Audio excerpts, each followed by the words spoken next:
Matthew 14, reading from the New Living Translation. The death of John the Baptist. When Herod Antipas, the ruler of Galilee, heard about Jesus, he said to his advisers, "This must be John the Baptist raised from the dead.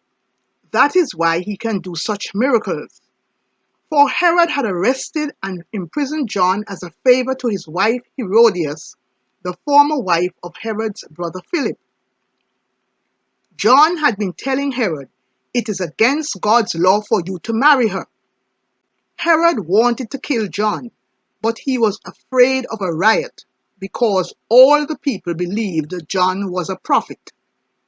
But at a birthday party for Herod, Herodias' daughter performed a dance that greatly pleased him, so he promised with a vow to give her anything she wanted. At her mother's urging, the girl said, "I want the head of John the Baptist on a tray." Then the king regretted what he had said. But because of the vow he had made in front of his guests, he issued the necessary orders. So John was beheaded in the prison, and his head was brought on a tray and given to the girl, who took it to her mother. Later, John's disciples came for his body and buried it. Then they went and told Jesus what had happened. Jesus feeds 5,000. As soon as Jesus heard the news, he left in a boat to a remote area to be alone. But the crowds heard where he was headed and followed on foot from many towns. Jesus saw the huge crowd as he stepped from the boat, and he had compassion on them and healed their sick. That evening, the disciples came to him and said, "This is a remote place, and it is already getting late. Send the crowds away so they can go to the villages and buy food for themselves." But Jesus said, "That isn't necessary. You feed them." "But we only have 5 loaves of bread and 2 fish," they answered. "Bring them here," he said. Then he told the people to sit down on the grass. Jesus took the 5 loaves and 2 fish, looked up toward heaven and blessed them. Then breaking the loaves into pieces, he gave the bread to the disciples, who distributed it to the people.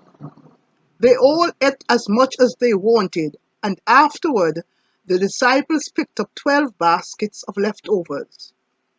About 5,000 men were fed that day, in addition to all the women and children. Jesus walks on water. Immediately after this, Jesus insisted that his disciples get back into the boat and cross to the other side of the lake while he sent the people home. After sending them home, he went up into the hills by himself to pray. Night fell while he was there alone. Meanwhile, the disciples were in trouble far away from land, for a strong wind had risen and they were fighting heavy waves. About 3 o'clock in the morning, Jesus came toward them walking on the water. When the disciples saw him walking on the water, they were terrified. In their fear, they cried out, "It's a ghost!" But Jesus spoke to them at once. "Don't be afraid," he said. "Take courage, I am here."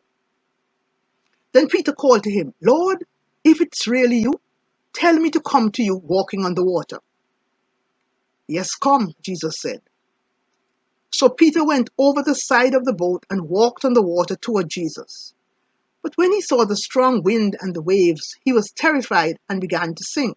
"Save me, Lord," he shouted. Jesus immediately reached out and grabbed him. "You have so little faith," Jesus said. "Why did you doubt me?" When they climbed back into the boat, the wind stopped. Then the disciples worshipped him. "You really are the Son of God," they exclaimed. After they had crossed the lake, they landed at Gennesaret.